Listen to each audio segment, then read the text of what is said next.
धर्मेंद्र प्रधान के इस्तीफे पर ओवैसी बोले, युवाओं के संघर्ष की जीत।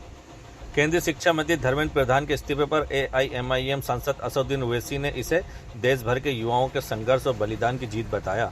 मुरादाबाद में मीडिया से बातचीत के दौरान ओवैसी ने कहा कि यहां बदलाव दिखाता है कि लोकतंत्र में जनता की आवाज को दबाया नहीं जा सकता। उन्होंने कहा कि सरकार को संविधान के दायरे में रहकर काम करना होगा और भविष्य में किसी भी राष्ट्रीय या राज्य स्तरीय परीक्षा में पेपर लीक जैसी घटनाएं नहीं होनी चाहिए। ओवैसी ने आंदोलन में शामिल छात्रों और युवाओं को बधाई भी दी। वहीं अपने इस्तीफे पर धर्मेंद्र प्रधान ने कहा कि छात्रों का भविष्य किसी भी विवाद से ऊपर है। उन्होंने कहा कि वहां नहीं चाहते कि छात्र कानूनी और राजनीतिक विवादों में उलझे, इसलिए उन्होंने प्रधानमंत्री को अपना इस्तीफा सौंपने का फैसला लिया। ये कामयाबी है हक की झूठ के ऊपर। ये कामयाबी है उन तमाम नौजवानों की जद्दोजहद और उनकी कुर्बानी, और मैं उनको मुबारकबाद भी देता हूं।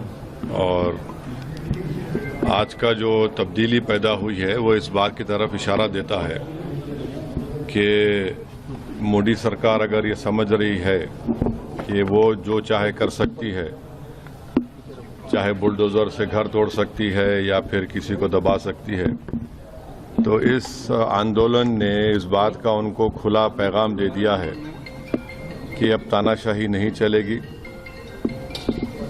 लोकशाही अगर चलाना है तो संविधान के दायरे में जिसको बाबा साहब अम्बेडकर ने बनाया उसके तहत चलाना पड़ेगा। और हम उम्मीद करते हैं कि मुस्तकबिल में, फ्यूचर में कोई पेपर लीक कहीं पर भी किसी प्रदेश में या फिर किसी हमारे देश के नेशनल जो एग्जाम्स होते हैं उसमें नहीं होगा। अभिजीत दिपके कह रहे हैं कि अभी तो लड़ाई और भी बाकी है, अभी ये शुरुआत हुई है। प्रोटेस्ट भी सर पहला विकेट गिरा है, प्रोटेस्ट खत्म। हाँ, तो लड़ाई लड़ने का इख्तियार भारत के संविधान ने सबको दिया है।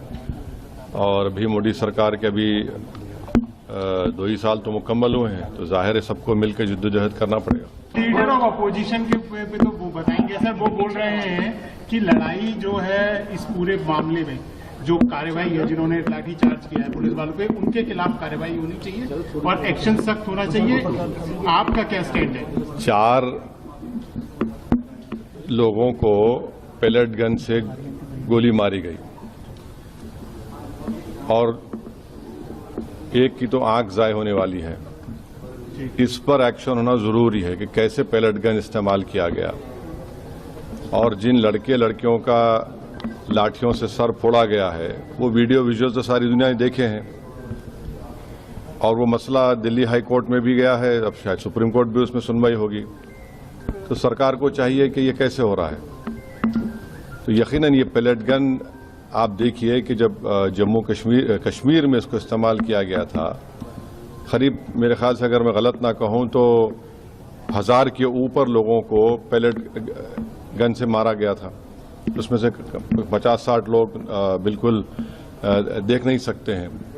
तो पेलेट गन का इस्तेमाल जिन 4 युवाओं पर हुआ है उसकी तो तहकीकात होनी चाहिए। एक तो मंसूरी है जबलपुर मध्य प्रदेश के, जो BA MBA करे। एक इसमें कोई आपकी बरादरी का आउटलुक का जर्नलिस्ट है। तो ऐसे कैसे होगा? तो बिल्कुल गलत हुआ है।